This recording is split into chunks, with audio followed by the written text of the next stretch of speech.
L'engagement, c'est dans toutes les facettes de sa vie. OK? Dans toutes les facettes. Pourquoi je vous dis ça? Dieu le Père s'est engagé envers nous. Si vous lisez votre Bible, je ne sais pas, ma Bible, là, elle est là, mais si vous lisez votre Bible, page après page, chapitre à chapitre, le Père continue et continue et continue de s'engager avec nous, malgré ses fautes.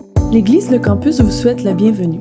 Ce qui suit est un enregistrement de l'une de nos réunions. Nous nous rassemblons tous les dimanches matins à 10h. Pour plus d'informations, visitez notre site web au www.égliselescampus.ca. Bonne écoute!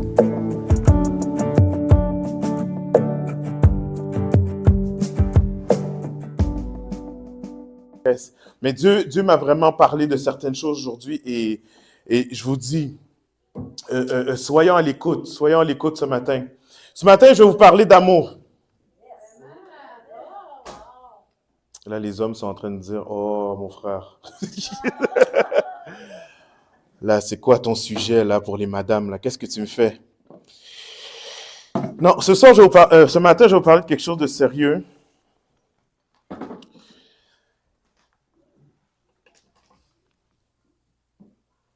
Parce que c'est la base de quelque chose que je vais vous dire, mais qui touche pas mal de choses. Et c'est à contre-courant, c'est à contresens. La révélation que j'ai reçue, c'est complètement à l'opposé de ce qui est montré, parlé, indiqué, révélé dans notre société, dans les réseaux sociaux, dans les commentaires. C'est complètement à l'opposé. C'est tellement à l'opposé que c'est une mentalité qui remonte, qu'on pourrait dire qui monte aux années 60. Mais c'est une vérité.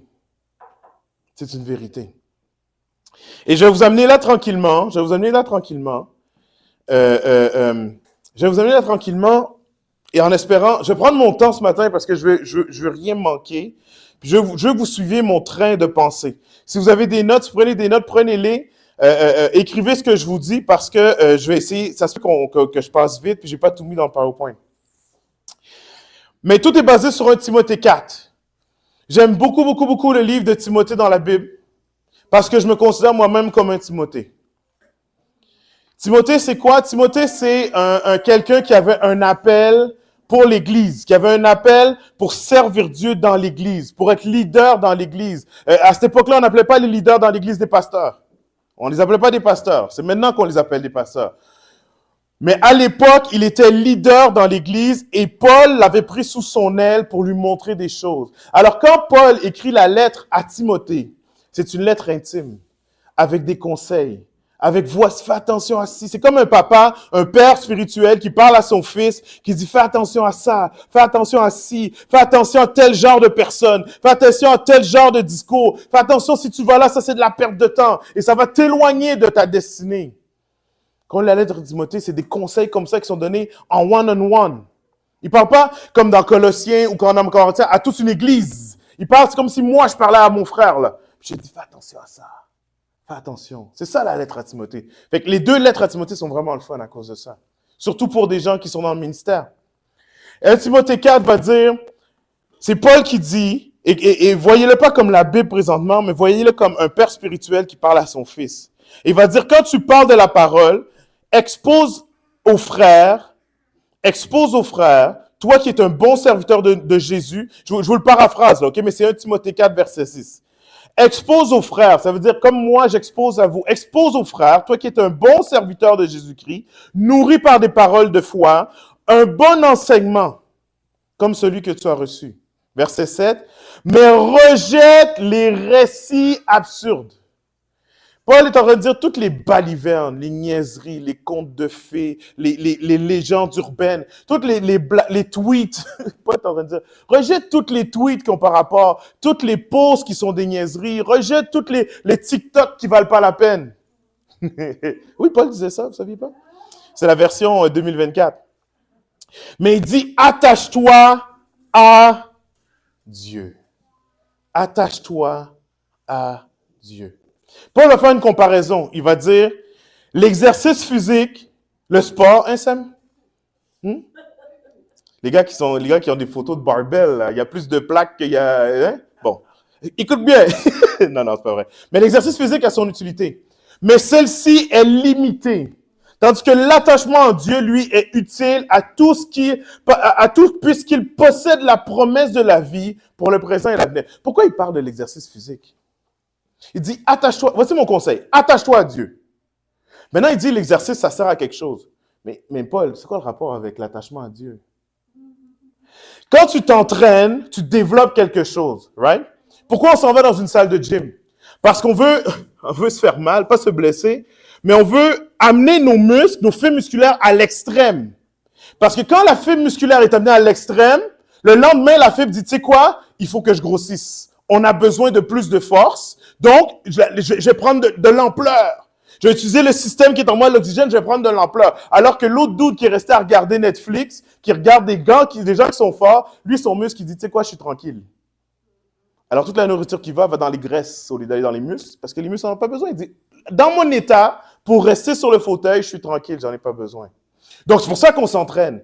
Paul, ce qu'il est en train de dire, c'est que l'attachement à Dieu, c'est aussi une affaire à développer. C'est pas quelque chose, j'ai donné ma vie à Dieu, je m'assois, voici, c'est réglé. C'est quelque chose qui doit être développé. Et c'est pour ça qu'il fait le lien avec l'attachement physique. Maintenant, écoutez bien. Où est-ce que je m'en vais avec ça? Je vais sauter une slide, Émilie. Je vais aller directement au point que Jimmy est en train de parler. Combien de prédications que vous avez entendues que malheureusement, on est obligé de classer dans les balivernes, dans les légendes, dans les histoires sans but et sans fin. Ah, vous me dites, mais Steve, non, on est dans l'Église de Dieu. Toutes les prédications parlent de Jésus. Attention. Paul parle à un futur pasteur et il dit, fais attention, parce que même tes amis pasteurs, tes amis leaders, tes amis apôtres, tes amis enseignants, ça se peut qu'ils t'emmènent dans des conversations qui sont que des débats. C'est que pour faire la conversation, c'est que pour provoquer, c'est que pour amener des points. Et tout ça, ça sert à rien. Et il dit, si tu rentres là-dedans, à la fin, tu vas être assis sur ton fauteuil, en train de laisser tes muscles dépérir, les muscles de ta foi dépérir, et ça t'amènera nulle part.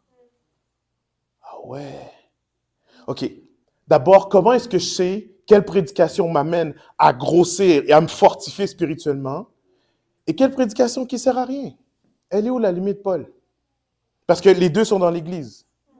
Les deux sont bons. Parce que les gens savent communiquer. Les gens savent comment nous pomper. Tu comprends? Tu regardes ça sur YouTube. Tu te dis, wow, tu es dans nos salons. Tu te dis, wow!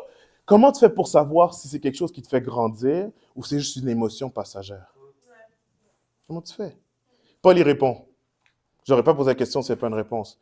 Juste un peu plus avant. 1 Timothée 1, j'ai sauté une 16 minutes, je m'excuse, mais 1 Timothée 1, verset 5. Écoutez bien ça. Parce qu'il y a des choses que vous avez entendues, vous allez devoir les jeter à la poubelle. Écoutez bien ça. Le but de toute vraie prédication et de tout enseignement chrétien authentique est d'éveiller l'amour. Est d'éveiller l'amour. Si tu sors d'une église après un dimanche et ton amour n'a pas été brassé, il n'y a pas quelque chose qui s'est passé en dedans qui a chamboulé profondément tes conceptions sur Dieu, sur le Père, sur qui il est, sur ta capacité d'être un enfant adoptif. Si ça, c'est pas là, mets ça à la poubelle. Maintenant, la phrase n'est pas finie là. Il va dire, c'est éveillé. Mais quel amour? Un amour jaillissant d'un cœur pur, d'une conscience droite et d'une foi sans hypocrisie. Fait que dans les messages, il va y avoir effectivement quelque chose qui t'amène à une conscience droite. Il va y avoir quelque chose qui t'amène à la pureté. Il va y avoir quelque chose qui t'amène à une foi sans hypocrisie. Tout ce que Jimmy parlait tantôt là, c'est de l'hypocrisie. C'est je te parle, mais je vis rien de ça. C'est du fake, c'est du semblant. C'est pour mon bien personnel ou pour mon argent. Il te dit, si la prédication, l'enseignement, chaque fois que tu t'assois devant YouTube, devant un pasteur, devant un conseiller, devant quelqu'un, si ça fait pas ces choses-là, ça veut dire que ça t'amène à te sanctifier, te purifier, mais ça t'amène à aimer plus profondément Dieu. Si ça fait pas ça, écoutez-moi bien, c'est dur qu'est-ce que je suis en train de dire. Parce qu'il y a des prédications qui te font sortir, puis t'aimes plus l'église où tu vas, mais t'aimes pas plus Dieu. Des fois, c'est difficile à différencier. Des fois, on te fait sortir de là, t'aimes plus le pasteur qui t'a imposé les mains, mais tu n'aimes pas plus Dieu. La religion. Vous avez vu que j'ai dit ça avant de prêcher. Fait que maintenant, vous savez comment évaluer ma propre prédication. Ne soyez pas trop sévère. Mais est-ce que vous comprenez le but de la vraie prédication? Vous comprenez? C'est d'éveiller l'amour. Fait que quand je vous dis, je vais vous parler de l'amour, je vais vous parler de quelque chose comme ça qui englobe notre société, qui est mentionné partout. Le mot amour, on l'entend partout, partout, partout. Mais je vais vous parler de quelque chose qui est vrai, qui est pur, qui est sans hypocrisie. Quand je vous dis ça, hein, c'est directement en lien avec le cœur de Jésus. Directement. Voici pourquoi je vous dis ça. Dans 2 Timothée, la deuxième lettre de Paul, Paul va dire tous ces enseignements-là. Quand tu viens à l'église dimanche après dimanche, quand tu viens à la prière mercredi après mercredi, à l'étude biblique, à tout ça, ça sert à quoi? Ça sert à quoi tout ça? Pourquoi est-ce qu'il faut que tu aies une constance dans la parole de Dieu? Pourquoi est-ce qu'il faut que tu aies une constance dans l'église? Il va dire, écoute bien, dans l'église, si quelqu'un ne se garde pas net, ne se garde pas propre de toutes les impuretés dont je viens de parler, s'il ne se préserve pas des influences qui viennent pour corrompre, s'il ne s'éloigne pas des gens qui disent des balivernes ou qui n'effacent pas les prédications qu'on par rapport, il sera un vase d'honneur destiné à un noble usage, utile à son propriétaire, réservé au service du maître qui est Jésus. Celui qui se purifie de toutes les souillures. Ce que Paul est en train de dire, dans une maison, il y a des objets qui ont de la valeur, puis il y a d'autres objets qui ont moins de valeur. Il y a dans le temps, on utilise des vases pour tout. On utilise des vases pour mettre l'huile sainte. On utilise des vases pour mettre les parfums qui coûtaient une année de salaire. On utilise des vases en poterie, ou en or ou en métal. Mais on utilise aussi des vases en terre cuite pour aller aux toilettes, pour cracher, pour mettre les déchets. On utilisait des petits vases. Des vases qui étaient sans honneur. Des vases que tu voyais, c'est caché. Quand la visite vient, tu les caches.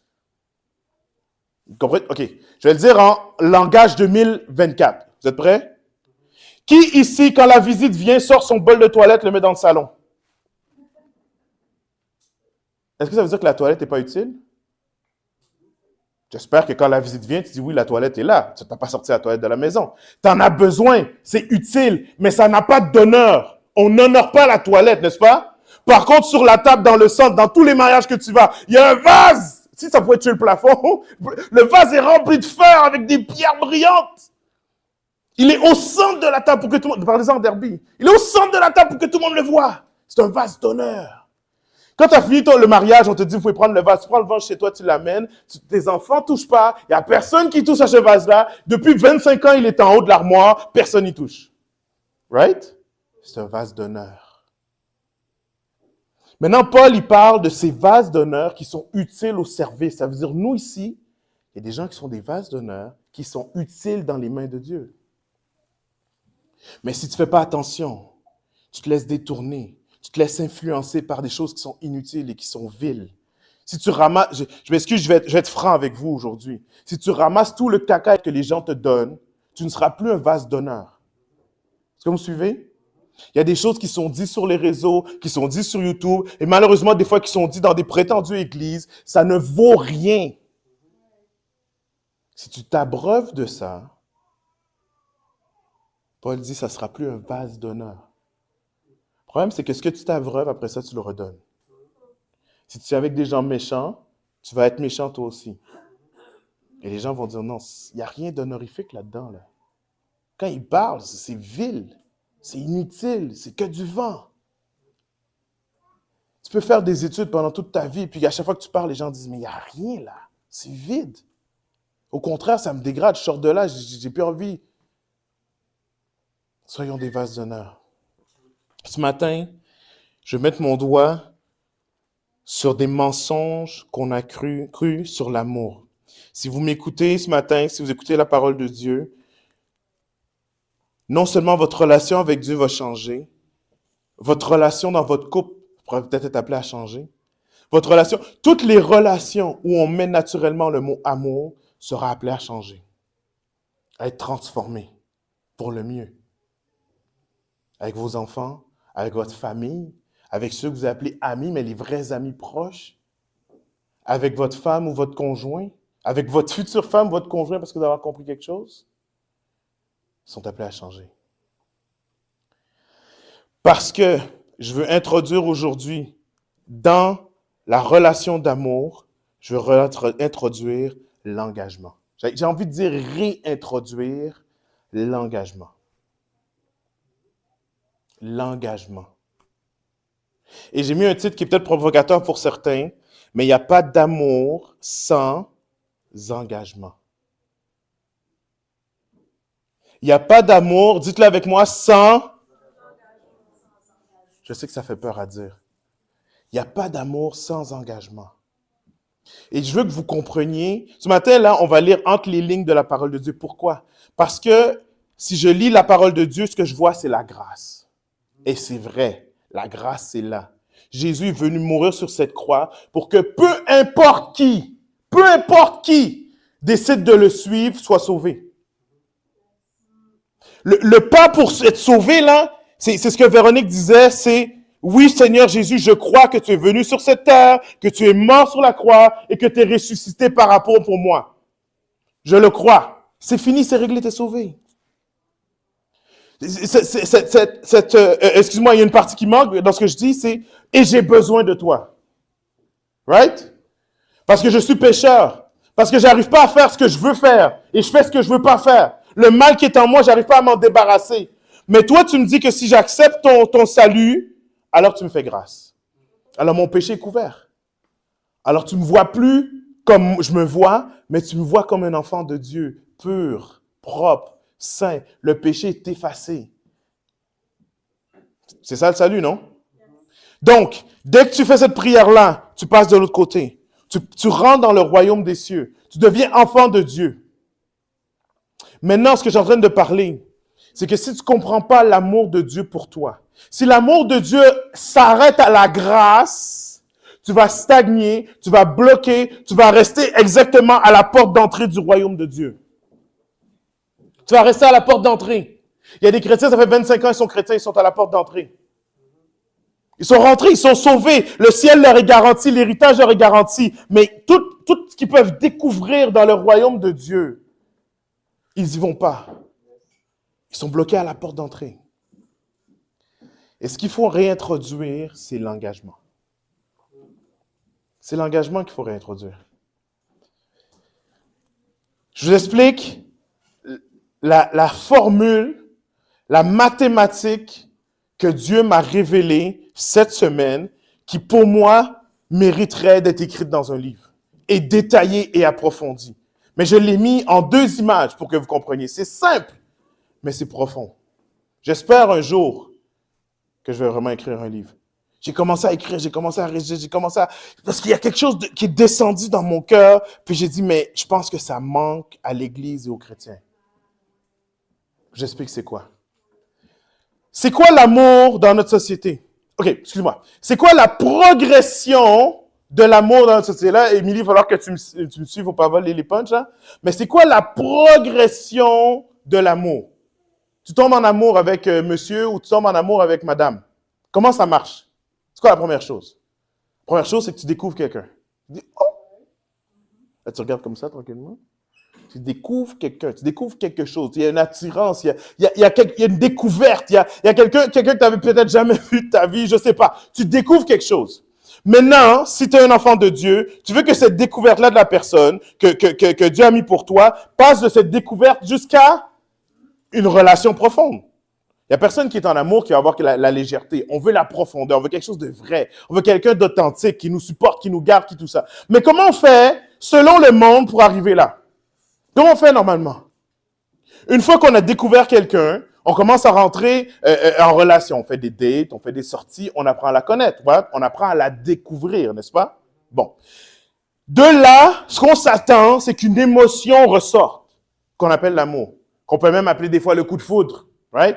En découvrant la personne, il y a quelque chose qui naît en toi qui est émotif, qui vient te chercher. Right? Alors là, les gars commencent à parler au téléphone pendant des heures, alors qu'avant, ils ne pouvaient pas faire plus que 5 minutes. Hein? Alors là, les femmes commencent à rêver à des choses. Il y a quelque chose qui vient là, qui est plus fort que la découverte intellectuelle que tu as faite. N'est-ce pas? Il y a un amour émotionnel. C'est émotionnel. Maintenant, la pensée et la notion du monde, c'est que découlant de cet amour émotionnel-là, viendra avec le temps la relation intime et profonde qu'on souhaite avoir en couple. De l'amour, l'émotion, l'amour qu'on a, va découler une relation profonde, une relation intime, une connaissance où on se connaît l'autre de cœur à cœur et tout ça. C'est comme ça que ça fonctionne. Je découvre quelque chose, j'apprends à le connaître, je tombe en amour, je me marie. Ou je tombe mon conjoint fait, ou peu importe, mais je continue la relation en espérant que ça s'approfondisse. Maintenant, quel est le problème? C'est que même le plus grand amour, la plus grande émotion, la plus profonde, la plus forte, celle qui fait on est prêt à la vie, à la mort pour cette personne-là, ça finit par s'estomper. Ça finit par diminuer. Et des fois, ça diminue avant qu'on ait quelque chose de profond. Right? Et là, on a le choix. Soit on blâme l'autre personne. Ouais, c'est de ta faute, tu t'arrêtes pas de chialer, t'es plus aussi belle qu'avant, tu fais plus autant d'efforts, patati patata. Ou encore, on dit, ben c'est ça, avec le temps, c'est ça la notion de nos jours, avec le temps, les choses passent, les choses diminuent, c'est normal dans la vie. Et, selon la version voici présente, c'est, bon, on est rendu là dans notre relation, tu sais quoi, on va trouver quelqu'un d'autre. On passe au prochain. Et là, on va dire, ben oui, on s'est séparés, c'est amical, tous les deux, on était d'accord, parce que tous les deux, nos émotions ont diminué. Et voilà. Il n'y a rien de profond. Et pourquoi je vous dis ça, c'est faites la même comparaison avec vos enfants. Si on avait un enfant qui naît, il a 1 mois, on le regarde, on le découvre. On découvre ses yeux, on découvre son sourire, on découvre sa joie, on découvre comment il bouge. Au fur et à mesure qu'il grandit, on commence à découvrir des choses. Il y a un amour qui naît. Et après ça arrive l'adolescence.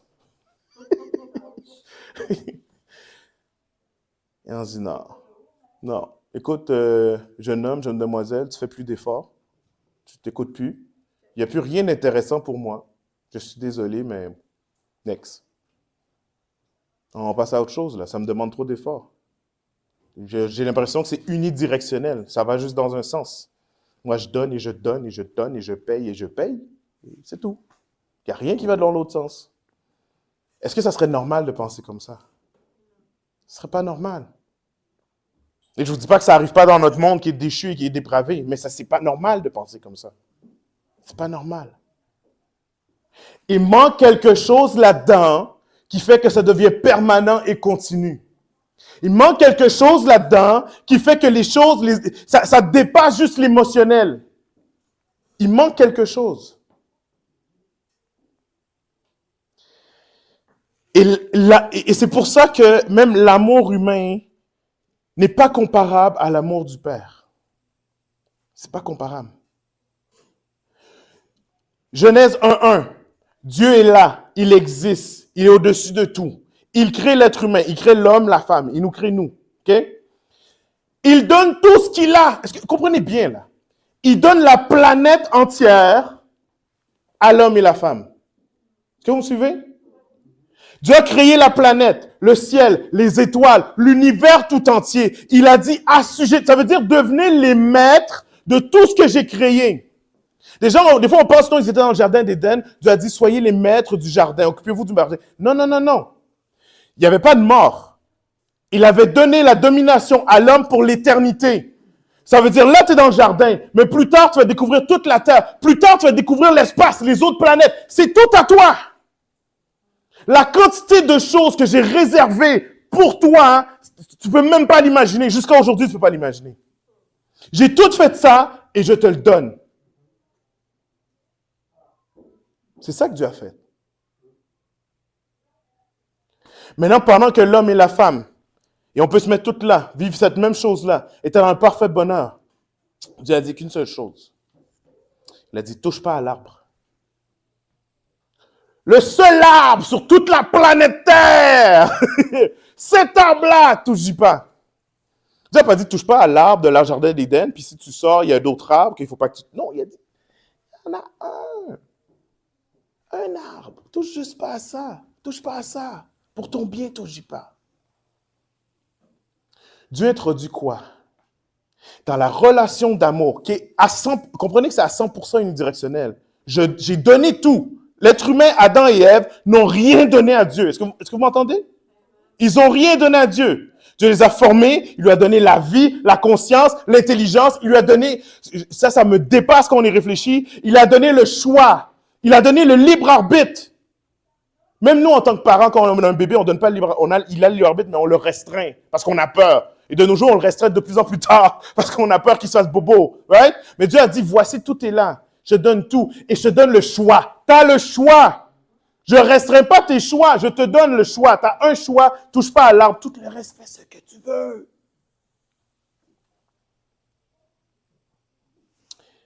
Et l'homme et la femme ont dit toute la planète Terre, l'espace, le ciel, la lune, la joie, la paix, tout ce que Dieu me donne à tous les soirs, me parle de face à face, ce n'est pas assez pour moi. Je veux être comme Dieu. Et l'homme désobéit. La femme prend le fruit, donne à l'homme. C'est pas une question de fruit. Comprenez que on n'a rien à se tirer que ce soit un fruit, une pomme, une galette, que c'était beau à voir. On n'en a rien à faire. L'affaire, c'est, il y avait une chose à ne pas faire. Fait que cette règle-là, cette condition-là, qu'est-ce que ça faisait? Ça créait est-ce que tu es engagé envers moi? C'est juste ça. En fait, Dieu est en train de dire, parce que on a tous pensé à ça dans notre vie, mais pourquoi tu as mis un arbre? Mets-le pas. Qu'on puisse vivre dans le jardin et dans l'Éden pour le restant des jours. Est-ce qu'il y a de l'amour sans choix? Non. Est-ce que l'amour existe sans choix? Réfléchissez bien. Adam voit Ève pour la première fois de sa vie. Il commence à prophétiser. Voici l'os de mes os, la chair de ma chair. Il n'a pas fait de cours de biologie encore là, mais il commence à dire des choses. Ah! L'homme sera toute sa vie avec la femme. Il est excité là, tu comprends? Il n'est pas excité à cause juste d'une émotion ou à cause que c'est la seule autre qu'il y a. Il est excité parce que là, il est en train de s'engager avec elle. Il a dit, j'ai vu le lion, j'ai vu l'éléphant, je les ai vus tous. Sont tous en couple. Moi, je suis tout seul. Et là, il la voit elle, il dit, c'est elle. Voici, c'est elle. Il prend un choix. Sans le choix, il n'y a pas d'amour. Si tu dis à ta blonde, à ta femme, si tu lui dis, oui, je suis avec toi parce que j'avais pas d'autre choix. Hey! Tu peux te rappeler tous les anniversaires, toutes les soirées, tu peux donner des fleurs. Si tu dis ça à mon frère, c'est dead. On s'entend? Merci Derby, tu dis dans la même pensée? C'est dead. Parce que l'amour, c'est pas, j'avais pas le choix. C'est pas de l'amour. Pourquoi Dieu a mis l'arme? Dieu nous a laissé un choix de l'aimer ou de passer à autre chose. Il y en a qui vont dire, pourquoi l'enfer existe? L'enfer, c'est l'absence de la présence de Dieu. C'est juste ça, l'enfer, OK? Tout ce qui est décrit, les flammes, tout ça, c'est juste pour décrire des souffrances. L'enfer, c'est l'absence de la présence de Dieu. Pourquoi l'enfer existe? C'est parce que Dieu te donne toute ta vie pour choisir d'être avec lui. Toute ta vie. Maintenant, si tu veux pas être avec Dieu, si tu veux pas être avec Jésus, tu as le droit, tu as le choix. Maintenant, est-ce que Dieu serait juste et aimant de dire pendant 95 ans de ta vie, tu as décidé que tu voulais rien savoir de moi, mais à la fin, je vais te forcer d'être avec moi parce que c'est ça qui est mieux pour toi. Mesdames, si un homme vient vous voir, il vous dit, il te poursuit, il te fait la courbe et tout ça, tu lui dis, je veux rien savoir de toi. Mais il continue. Il dit, mais si tu es avec moi, c'est mieux pour toi. Est-ce que c'est de l'amour, ça? Non. Tu vas lui dire, tu sais quoi, si tu m'aimes vraiment, laisse-moi tranquille. C'est ça? Si tu m'aimes, tu vas me laisser tranquille. Si tu m'achètes, si tu m'harcèles, c'est pas de l'amour, ça. C'est autre chose. Alors Dieu dit, si vous voulez pas être avec moi là maintenant, tu veux pas choisir Dieu. Je veux pas te forcer d'être l'éternité avec moi. C'est injuste. Comprenez ce que je veux dire? Ça n'a pas de sens. Alors, il y a un coin réservé où la présence de Dieu n'est pas là. Et on a essayé d'appeler ça l'enfer. C'est tout. Pourquoi? Parce que ça va être infernal. Parce que la présence de Dieu est tout ce qui est bon dans le monde. Donc, dans ce cas-là, il n'y a plus de joie, il n'y a plus de paix, il n'y a plus d'amour, il n'y a plus c'est comme vivre une torture. Vous comprenez que l'enfer, c'est pas un étang de feu nécessairement. C'est des gens qui ont vu en vision ça, et ils ont dit, ils étaient comme dans du feu. Ils souffraient. Ils souffraient parce qu'ils étaient contre Dieu. Parce qu'ils ne voulaient pas Dieu, c'est tout. Comprenez? Vous me suivez? Peut-être que je suis en train de défaire vos pensées complètes. Donc, voici le schéma, selon la Bible, de l'amour. D'abord, la découverte, c'est toujours vrai. On découvre Dieu, on découvre Jésus, on découvre qui il est. Intellectuellement, on découvre quelque chose. On découvre quelque chose. On dit, ah, il y a quelque chose d'intéressant là. Maintenant, de ces découvertes-là peut naître l'émotion de l'amour. Quand vous venez à l'église, vous êtes dans la présence de Dieu, vous êtes dans la louange, vous pouvez avoir des frissons, vous pouvez vous sentir élevé, vous pouvez vous sentir bien, en paix. Il y a une émotion qui vient là. Mais l'amour ne peut pas être qu'émotionnel. Et donc, à partir du moment où tu sens l'amour, où tu sens la présence de Dieu, où tu sens Dieu, où tu as l'impression intellectuellement, tu comprends qu'il est là pour toi, qu'il existe, qu'il veut ton bien maintenant, tu as un choix à faire. Et on appelle ça un engagement. La prière du salut, c'est non seulement j'ai vu qui tu étais et que tu étais bon pour moi, maintenant je décide de te suivre. Sans la décision de te suivre, il n'y a rien. Sans l'engagement, il n'y a rien. À partir du moment où tu t'engages, là maintenant, tu as l'opportunité, comme on disait, comme la personne qui s'entraîne, tu as l'opportunité de découvrir Dieu. Et de t'attacher à lui de plus en plus. Parce que tu as décidé. Right? Dans le développement d'une relation, que ce soit amoureuse, que ce soit paternelle, fraternelle, que ce soit amicale, si à chaque fois qu'il y a quelque chose de dur, t'arrêtes, tu ne découvres rien. Il y a des facettes de ma femme que j'ai découvert, que vous ne connaissez pas, que j'ai découvert parce qu'on a vécu des choses difficiles. Et j'ai dit, ah, Véronique, ma femme, quand c'est dur, voici comment elle agit. Quand elle est stressée, voici comment elle agit. Quand moi, je vis des choses dures, voici comment elle agit envers moi. Ah, ça, c'est de l'amour. Et à cause que je reste dans les moments difficiles, alors, je peux avoir une relation profonde, une relation intime, quelque chose qui dépasse l'apparence. Vous qui êtes tous là, vous connaissez tous Véronique. Je pense, en tout cas, vous l'avez vu en avant, vous la connaissez tous. Mais vous n'avez pas ma profondeur de relation parce que moi, j'ai décidé d'être avec elle pour le restant de mes jours. Et donc, elle a le droit d'être qui elle est parce qu'il y a un engagement que je ne te lâcherai pas. Même si je découvre tes défauts, je ne te lâcherai pas. Je vais découvrir des bonnes choses, tant mieux. Mais je vais découvrir des défauts, je vais découvrir des coins sombres, des coins sales, je vais découvrir des choses que tu as vécues dans l'enfance, je vais découvrir un paquet d'affaires, mais je ne te lâcherai pas. Et à cause de ça, elle a le droit de vivre ça. Parce que je décide qu'elle ne lâchera pas. Et donc, au fur et à mesure que l'engagement est pris, au fur et à mesure que la relation est de plus en plus profonde, périodiquement, il y a d'autres sentiments d'amour qui viennent. Ah, j'ai découvert que dans des temps difficiles, elle agit comme ça me fait du bien, elle me supporte, mon amour grandit. Si je suis un homme, quand je la vois pleurer, ça m'attendrit, ça me touche.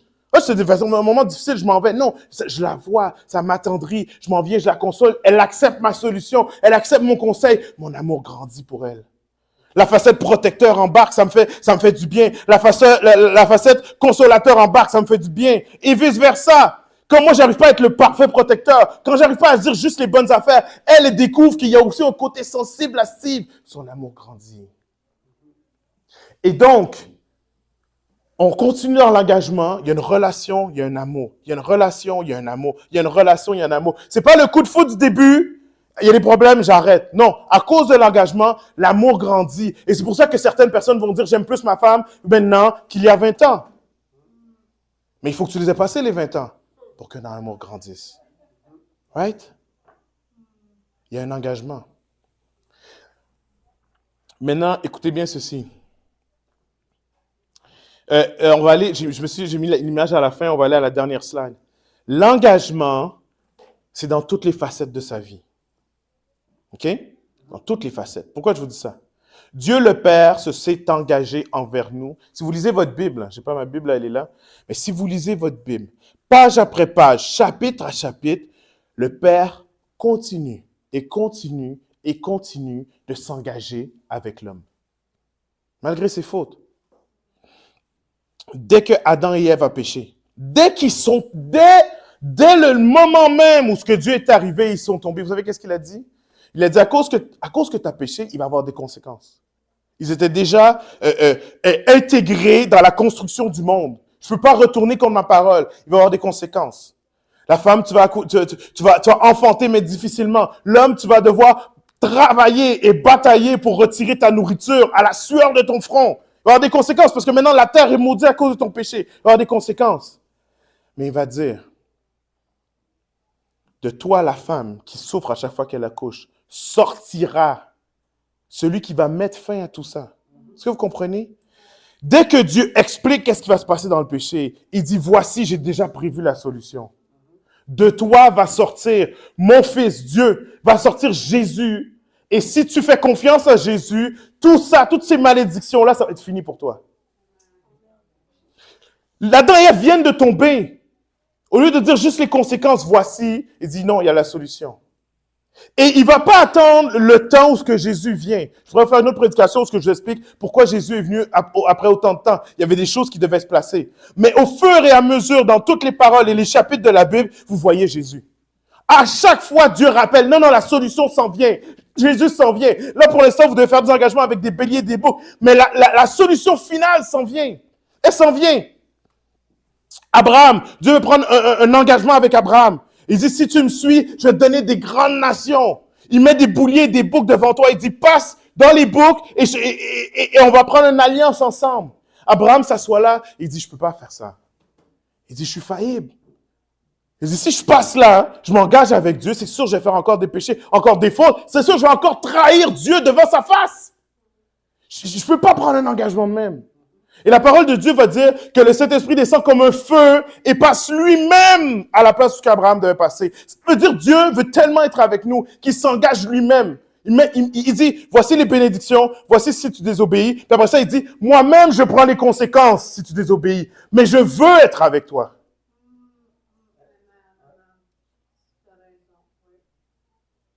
Dieu libère son peuple de l'esclavage. On est quelques mille années plus tard. Il les libère, il les amène à la montagne de l'alliance. Il s'assoit là. Il dit, venez me voir, je prends l'alliance avec vous. Vous allez être mon peuple, je serai votre Dieu.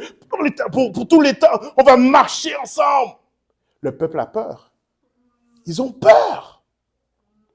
Il dit, ce Dieu-là, avec le tonnerre, les éclairs, le feu qui descend sur la montagne, si on s'en va là pour s'engager, on va mourir. Parce qu'on n'est pas capable de rester pur et saint et de faire les choses qu'on veut faire. On fait les choses qu'on ne veut pas. Il y en a juste un qui monte, c'est Moïse. Est-ce que Moïse est parfait? Non, mais il a compris la grâce. Il a le Dieu qui nous a sortis de l'esclavage après tellement d'années. Lui, je peux aller le voir. Parce qu'il ne m'a pas sorti de l'esclavage parce que j'étais bon. Il m'a sorti de l'esclavage parce qu'il m'aimait. Et donc, il monte sur la montagne. Son visage est transformé par la puissance de Dieu. Il descend en bas. Les gens, pourquoi le peuple regarde Moïse? Ils ne sont pas capables de le regarder. Moïse est obligé de mettre un voile comme une mariée là, sur sa tête. Pourquoi? Ils ne sont plus à la même place. Moïse est en relation avec Dieu. Ils sont à côté. Ils ont décidé de rester à côté. L'amour de Dieu était là. Ils ont eu peur. Ils ont dit, qu'est-ce que ça veut dire? Comment je vais devoir m'engager? Je ne ferai plus faire ce que ça me tente de faire. Et là, il y a une division qui s'est faite entre ceux qui sont du côté de Dieu. Il y a une séparation. Mais Dieu continue. Et à chaque fois, les leaders du peuple vont dire, voici les règles. Les prophètes vont dire, voici les règles, suivez, marchez avec Dieu, vous allez être bénis. Et jour après jour, semaine après semaine, ils s'écartent. Dieu va les chercher, il les ramène. Ils s'écartent. C'est ça, toute la Bible, c'est ça. Toute la Bible, c'est ça. Dieu s'engage, je vais vous tenir. Le peuple dit, il dit désobéissent. Dieu retourne les chercher. Regardez tous les prophètes après l'autre, c'est tout ça. Jésus vient. Il dit, je suis le chemin, la vie. C'est moi la vérité, celui qu'on attendait, c'est moi. Fais juste me suivre, moi. Il guérit tous ceux qui voient. Il transforme tous ceux qui l'entendent. Suivez-moi. On le prend, on le met sur une croix. Constamment, Dieu s'engage en disant, voici l'alliance, voici la bénédiction. Et constamment, le monde dit non. Et Jésus, il retourne encore s'engager. Et jusqu'à maintenant, 2000 ans après Jésus, c'est encore le même message. La grâce est toujours là, choisis la grâce. Mais ça prend un engagement. Toutes les églises que Jimmy parlait là, c'est ça qui manque. On aime Jésus, mais on ne s'engagera pas.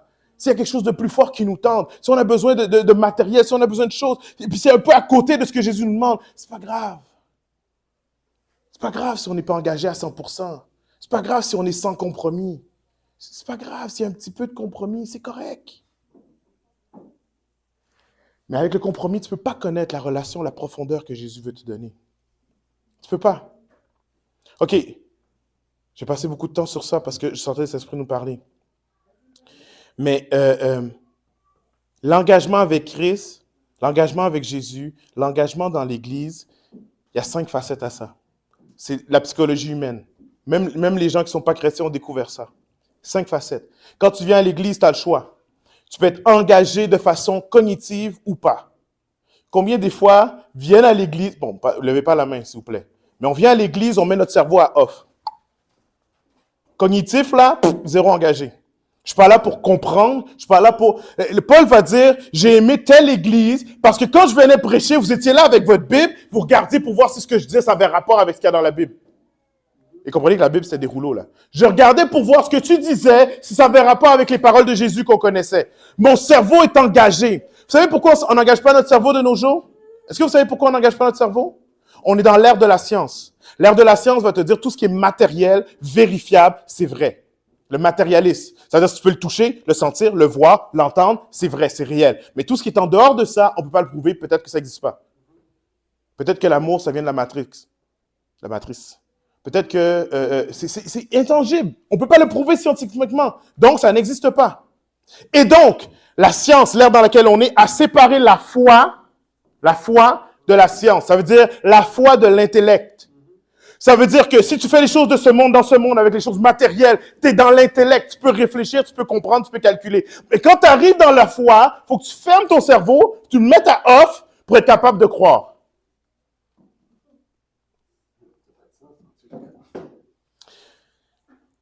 Le pire, c'est que la plupart des plus grands scientifiques de 500 ans et plus étaient tous chrétiens. Tous chrétiens. J'aurais pu vous sortir des exemples, je les ai notés, mais ça ne sert à rien. Mais il y a des gens comme ceux qui ont découvert les courants marins, les grands courants marins que maintenant les navires utilisent encore jusqu'à aujourd'hui. Vous savez qu'est-ce qu'il a vu? Il a vu dans le psaume que Dieu disait « Je dirige les courants de l'océan ». Il a dit « Tu diriges les courants de l'océan ». Alors il est allé tester. Et il a trouvé que l'océan, il y avait des courants chauds, il y avait des courants froids, et il y a des courants qui sont continus. Et jusqu'à aujourd'hui, les grands navires se mettent dans ce courant-là pour utiliser moins d'énergie. C'est un chrétien. Il y a plein de découvertes comme ça. Les chrétiens, je veux dire, suivre Dieu, ce n'est pas mettre son cerveau à off. Est-ce que vous me suivez? La foi, ce n'est pas le cerveau à off. La foi, c'est en fait laisser les barrières mentales qu'on a devenir plus grandes pour accepter le surnaturel. Mais dans le royaume des cieux, il y a des règles à comprendre. Pour ça, les gens ne comprennent pas la dîme, ne comprennent pas les offrandes, ils ne comprennent pas. Il y a plein de règles que Dieu met. Voici 1 plus 1 égale 2. C'est très logique. Dieu est logique. Il a été logique dans le physique, il est logique dans le surnaturel. Mais si tu ne comprends pas les règles et les lois parce que tu as mis ton cerveau à off, ça ne fonctionnera pas. J'accélère. Ça, c'est quelque chose qui est important pour moi, soit je ne sais pas si c'est le temps, mais cognitif. Ensuite, émotionnel. Il y a des gens, vous venez, vos émotions sont à off à l'église. Parce que quand je viens m'engager à l'église, je suis tout le temps blessé. Il y a tout le temps quelqu'un qui dit quelque chose que j'aime pas, je suis blessé, ça me fait mal, ça me prend une semaine à récupérer. Moi, quand je viens, je suis comme un robot, mes émotions, c'est off. Je vais faire un sourire, ça c'est dans ma tête, je fais un sourire parce que tout le monde va avoir un sourire. Mais pour de vrai, je suis pas engagé émotionnellement. Je peux pas m'engager émotionnellement parce que j'ai été trop blessé. Je peux pas faire confiance. Alors, tu viens à l'église et tu repars tel que tu es rentré parce que tu n'as jamais mis tes émotions dans le paquet. Dieu vient, il te fait sentir des choses, il dit, on arrête ça là. Non, j'en veux pas plus. Et tu te bloques, tu te fermes. Émotionnellement à off. L'engagement, c'est un engagement aussi émotionnel. C'est refaire confiance à Dieu, pas aux hommes. Refaire confiance au Père pour se permettre de vivre des émotions.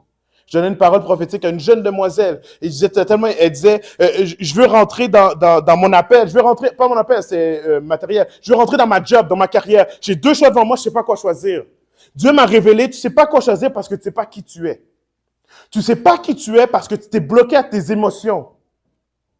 Et donc, quand tu marches dans la rue, Dieu voudrait te faire voir quelque chose, te faire ressentir de l'émotion, de la tristesse pour quelque chose que tu vois, ou de la joie. Mais tu ressens rien parce que tu t'es bloqué à la tristesse, à la peine, au traumatisme, tu t'es bloqué à ça. Et donc, le capuchon que tu mets aux mauvaises émotions, c'est le même capuchon qu'il y a pour les bonnes. Ça dépasse pas. Et donc, tu n'arrives pas à savoir qui tu es, et donc c'est pour ça que tu as la misère à choisir. Redécouvre qui tu es en Christ. Ose refaire confiance. Ose relaisser tes émotions aller. Le Père va s'en occuper. Il est là pour ton bien. Engagé de façon cognitive, engagé de façon émotionnelle, engagé de façon sociale. Moi et mon frère et ma sœur, moi et mes amis, moi et les gens qui sont dans l'église, réapprendre à faire confiance, réapprendre à s'ouvrir. Les secrets qu'on a, qu'on garde, réapprendre à faire confiance à mon frère. Pourquoi? Parce que mon frère aussi est en Christ. Et donc, il n'est pas là pour me juger. Engagement social, c'est difficile. Chaque fois qu'on parle d'engagement social, on pense que c'est dehors. C'est pas juste ça. Moi, ce que Dieu me parlait, c'est en dedans dans l'Église. Réapprendre à faire confiance. Social, comportemental et contextuel.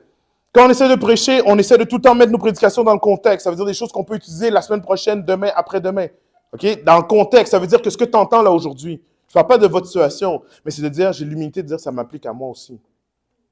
Ça, ce qu'il dit, ça a rapport avec mon contexte. C'est pas juste, ah oui, ça c'est pour un tel. Il aurait dû être là aujourd'hui, ça c'est pour lui. Ouh! Vas-y, pasteur, ça c'est pour lui, je vais enregistrer, je vais lui envoyer. Non, ça s'applique à moi aussi. Et comportemental, ça s'applique à moi et ça peut changer qui je suis. OK? Ces 5 piliers-là, si vous avez moindrement étudié dans l'apprentissage, c'est l'engagement qu'on demande aux gens juste pour apprendre. C'est l'engagement qu'on devrait avoir dans l'Église aussi. Si vous venez ici, puis une de ces facettes-là est mise de côté, Dieu va vous parler, Dieu va vous travailler, jusqu'à temps que vous engagez de cette façon-là parce qu'il y a quelque chose qu'il veut faire. OK? Je termine avec ça. Dans Luc 9, on voit ce qu'on aimerait vivre en tant que chrétien. Luc 9, c'est le chapitre où Jésus dit, il parle à 70 personnes, il dit, vous allez aller par tout le monde, vous allez évangéliser. Prenez rien avec vous, on va vous nourrir. Vous allez déclarer la paix sur les gens, s'ils acceptent, la paix va venir. Vous allez voir des malades, vous allez parler aux malades, ils vont être guéris. Vous allez voir des personnes qui sont pris avec des démons, des chaînes, des choses, vous allez dire, au nom de Jésus, ça va être fini. Ça, c'est ce qu'on veut vivre, right? C'est le résultat. Dans Luc 10, excusez-moi, Luc au verset 17, il dit, voici ce que vous allez aller faire et voici les miracles qui vont suivre. On veut tous vivre ça. On veut tous vivre ça. Maintenant, pour vivre ça, Jésus nous dit, vous avez une mission. Il n'a pas donné cette capacité surnaturelle-là juste pour qu'on reste assis sur un fauteuil. Il a donné cette capacité-là pour la mission. Et la mission, c'est d'aller par tout le monde et de dire aux gens, regardez, il y a Jésus. C'est votre solution. Ça, c'est notre mission. Maintenant, est-ce que vous savez qu'avant la mission et avant le succès de la mission, ça veut dire les résultats, il y a une autre partie avant? Vous savez c'est quelle partie, ça? Si tu cherches une job, avant que tu te dises, oui, je t'engage, et donc si je t'engage, j'ai une promesse de salaire. Avant qu'on te donne le cash, qu'est-ce qu'on va te faire faire? Avant que tu travailles, avant qu'on te laisse même rentrer. Parce que dès que tu commences, tu rentres. Vous savez, le gouvernement du Québec commençait, hein? Si je rentre dans la porte, tu dois me payer. Je dois rester minimum 4 heures, tu dois me payer. Vous savez commencer, hein? Bon. Fait qu'avant que je te laisse rentrer et que je sois obligé de te payer, qu'est-ce que je vais faire? Quoi? Avant l'engagement. Qu'est-ce que ça prend pour qu'un employeur s'engage envers vous? Une entrevue! Right? C'est quoi une entrevue? C'est je regarde un paquet de personnes, je regarde lesquelles sont les plus qualifiées, et je choisis un au travers duquel je vais m'engager. On est d'accord? Ne pensez pas que les bénédictions de Dieu ne fonctionnent pas de la même façon. Dieu accepte tout le monde pour être sauvé. Mais quand il envoie des gens en mission, quand ils promettent ça, là, quand ils promettent la délivrance, la guérison, quand ils promettent les bénédictions, je parle et la puissance de Dieu se manifeste. Quand ils promettent ça, avant, il y a une sélection. Oh, si, mais non, c'est la grâce pour tout le monde. Oui, on faut tous être sauvés et aller au ciel. Je ne parle pas de ça. Vous comprenez, là? Je ne parle pas d'être sauvé. Je ne parle même pas d'aller au ciel. Je ne parle même pas d'avoir un héritage en Christ.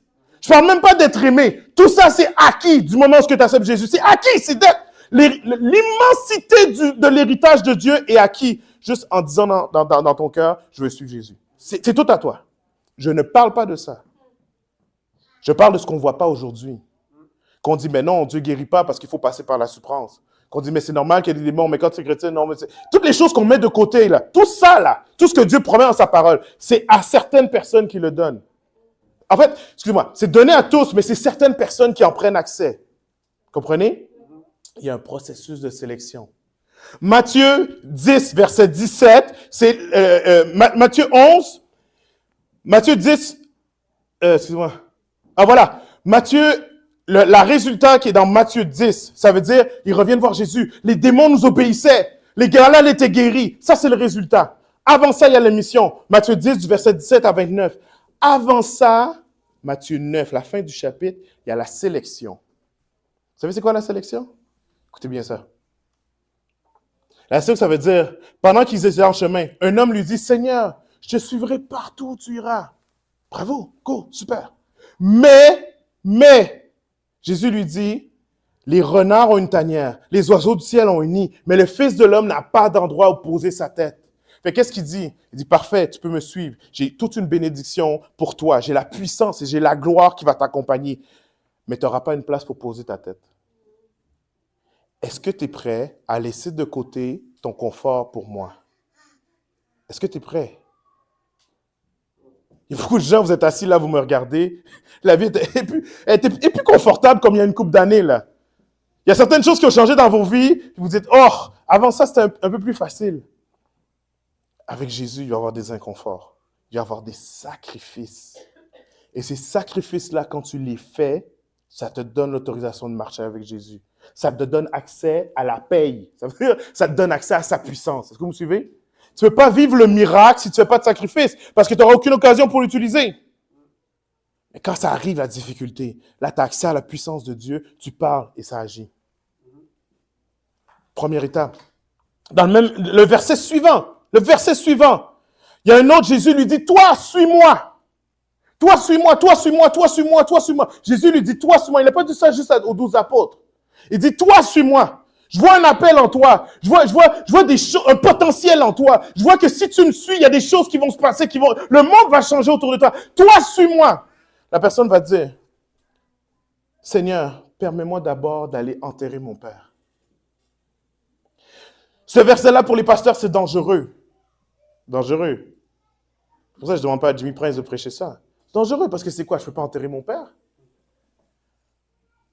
À cette époque-là, les processus, l'enterrement durait 7 jours. Tu devais être en deuil et tu étais déclaré impur parce que c'est toi-même qui préparais le corps du défunt. Et tu étais déclaré impur pendant 7 jours. S'il y avait des maladies, tu devais rester de côté pour pas justement porter les bactéries qui sont sur le mort pendant au reste de la population. Fait que tu devais te purifier pendant 7 jours. Maintenant, Jésus vient de dire, il n'y a pas de place pour poser ma tête. Fait que dans 7 jours, dude, je serai pas dans le coin. Dans 7 jours, je vais être rendu vraiment loin. Dans 7 jours, je vais avoir guéri des malades, je vais avoir chassé des démons, je vais avoir pris une barque, je vais aller voir le possédé de Gadara, il y a une légion de démons qui va sortir de là. Tu vas avoir tout manqué. Jésus n'est pas en train de dire, ne vous occupez pas de vos parents, de votre famille, de vos défunts. Au contraire. Mais il est en train de dire, choisis-moi d'abord.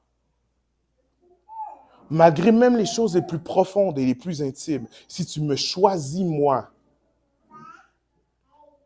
si tu me choisis moi, si tu me choisis moi. Et je fais la dernière chose. Il y a un autre homme, c'est 3 versets de suite, hein? C'est pas pigé dans la Bible. Il y a le résultat de la mission, il y a la mission, et le chapitre juste avant. Ces 3 versets-là. L'homme va dire, je te suivrai, Seigneur. Il va dire, je te suis. Il dit, OK, l'autre a dit, il n'y a pas de place pour poser ta tête. Je comprends. Lui, je comprends. Moi c'est correct qu'il n'y a pas de place pour poser ma tête. Je suis correct avec ça. Alors ça, il dit, l'autre, il dit, va enterrer son père. Il dit, par chance, mon père n'est pas mort. Je vais te suivre, Seigneur, il n'y a pas de problème. Mais il va dire, mais laisse-moi juste dire adieu à ceux de la maison. Tu sais quoi? Je vais retourner chez nous, je vais dire bye. Je vais régler quelques affaires. Je vais m'assurer que les gens s'occupent de la business, que les gens prennent soin de la business, prennent soin des affaires. Après ça, ça va rouler. En fait, quand ça va rouler, la business va rouler, l'argent va se faire. Quand je vais revenir, j'aurai pas tout perdu. J'aurai pas tout perdu de ce que j'ai bâti pour te suivre. Ça veut dire que quand tu vas passer à la croix, même si je ne sais pas, mais quand ça va devenir dur, je peux quand même retourner. Parce que la business continue à rouler même si je ne suis pas là. Il dit non. Il dit non. Il va dire, celui qui met la main à la charrue et qui regarde en arrière n'est pas fait, écoutez bien ça, n'est pas fait pour le royaume de Dieu. C'est intense là. Tu ne peux pas suivre Jésus et regarder en arrière puis regretter ce que tu as laissé en arrière. Tu ne peux pas. Tu ne peux pas suivre Jésus et dire, si ça ne fonctionne pas, je peux toujours retourner à mon ex, à mon ancien travail, aux choses que j'ai laissées. Si ça ne fonctionne pas, puis Jésus me lâche, je vais être correct, je vais retourner à mon ancien travail, à mon ancien revenu, à ce que je faisais avant que j'ai abandonné pour lui. Abandonner, c'est abandonner. Abandonner, c'est pas tirer avec une corde en arrière au cas où que j'en ai encore besoin. Abandonner, c'est abandonner. Jésus dit, oui, si tu me suis, je vais te demander d'abandonner certains péchés. Mais je vais te demander d'abandonner pour de vrai. Et la réalité, c'est qu'avec Jésus, tu ne voudras plus retourner. Tu vas toujours être correct. C'est ça sa promesse dans sa parole. Le problème, c'est quand ça devient difficile. S'il y a une porte de sortie, l'engagement vient de prendre le bord. Est-ce que vous me suivez? Tout ce que Jésus demande dans les 3 situations, tout ce qu'il demande, c'est l'engagement. Merci. Dans les 3 situations, c'est pas qu'il dit d'abandonner ta famille ou d'abandonner ta business. Il te demande, engage-toi envers moi d'abord. C'est juste ça. Toutes les promesses que j'ai parlé, toute la puissance, toute la gloire, toute la richesse qui vient, tout l'héritage, toutes les choses que tu peux utiliser aujourd'hui dans le royaume des cieux, ça dépend juste de ton... Non, dites-le avec conviction. Ça dépend de ton... Ça dépend de ton engagement. Et plus tu vas t'engager, plus il y a des domaines de ta vie que tu vas mettre sous Jésus, plus tu vas grandir, plus tu vas être attaché à Dieu, comme Paul dit à Timothée. Ton attachement à Dieu dépend de ton engagement. Dernière image. L'attachement à Dieu dépend de notre engagement. Ce que ça veut dire en simple, c'est que pour t'attacher plus à Dieu, il faut que tu lâches certaines choses. J'aimerais ça avoir un micro sans fil, là, mais il y en a que vous êtes pognés comme ça. Vous êtes tiraillés. Jésus te dit, je t'aime, viens plus vers moi, viens plus vers moi. Mais il y a quelque chose que tu ne veux pas relâcher. C'est quoi? Est-ce que c'est la colère? Est-ce que c'est une job? Est-ce que c'est de l'argent? Est-ce que c'est une business? C'est quoi que tu ne veux pas relâcher? Seigneur, je ne peux pas lâcher la colère, parce que la colère, c'est ce qui me protège. Quand les gens viennent abuser de moi, ils vont m'entendre parler. Je ne peux pas tendre l'autre joue, là, mon frère, c'est pas pour moi. Alors, tu tiens ça et tu n'arrives pas à avancer plus avec Dieu. Il y a telle relation, je ne peux pas lâcher. Il y a tel business, je ne peux pas lâcher. Tu ne peux pas lâcher ça. Et pendant ce temps-là, tu es là, tu dis, mais Seigneur, je souffre. Pourquoi tu ne m'aides pas? Pourquoi tu ne me délivres pas, Seigneur, je souffre? Mais Dieu dit, lâche, puis viens avec moi, ici, tu ne souffriras plus. Je fais juste... Il est d'accord. Lâche! Vous avez entendu, hein? Tout le monde a entendu, c'est pas juste moi.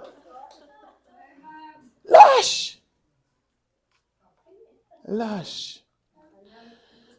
Je vous répète encore une fois parce que je pense que c'est un point important. La foi ne veut pas dire mettre son cerveau à off.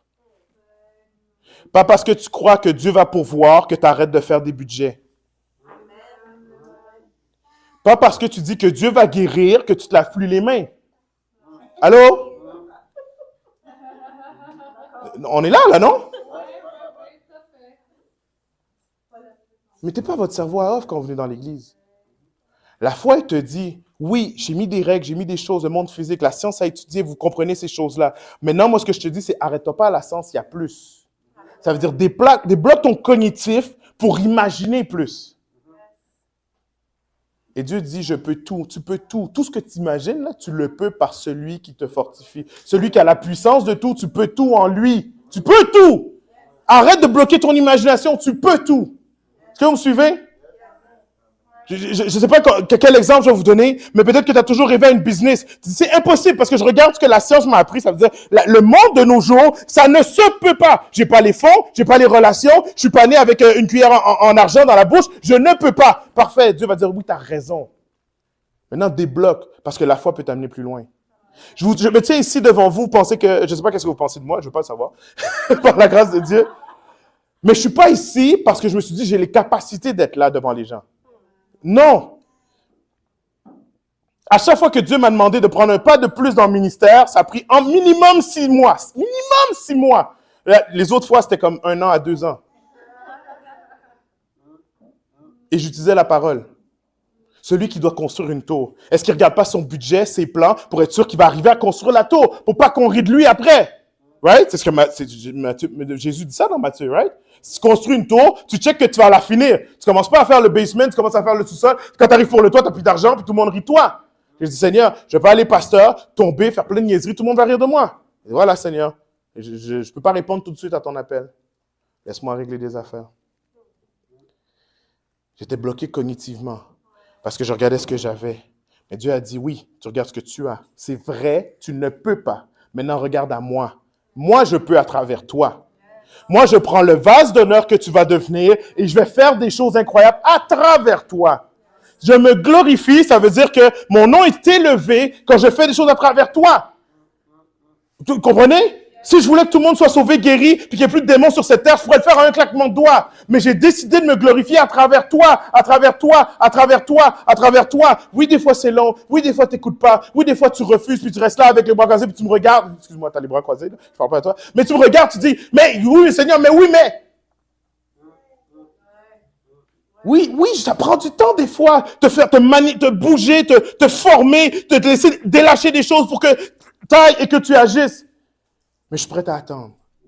Parce que je me glorifie à travers toi. Je me glorifie à travers tes engagements. Quand tu dis, ça ne fonctionne pas, ça ne marche pas, mais Seigneur, je décide de te suivre, Dieu se glorifie. Parce que là, il ne reste plus rien d'autre. Tu as décidé que c'était lui. J'ai été voir des gens, je leur ai montré mon budget, je leur ai montré le pastorat, je leur ai montré le ministère. Et les gens m'ont dit, mais c'est quoi ton plan? J'ai dit, j'ai mal au ventre. Il m'a dit, c'est quoi ton plan? Il dit, voici ton salaire de pasteur, c'est quoi ton plan? Tu as 5 enfants, c'est quoi ton plan? C'est parce que j'ai décidé de suivre Jésus, c'est parce que Dieu m'a parlé, il m'a dit c'est parce que. Je ne savais même pas moi-même quoi dire, parce que c'est vrai que si tu regardes les chiffres, ça ne fonctionne pas. Heureusement, celui qui disait ça, c'est un chrétien. Puis j'ai dit, j'ai reçu une parole. Et depuis ce temps-là, je regarde mes dettes s'effacer. Mon revenu n'a pas changé.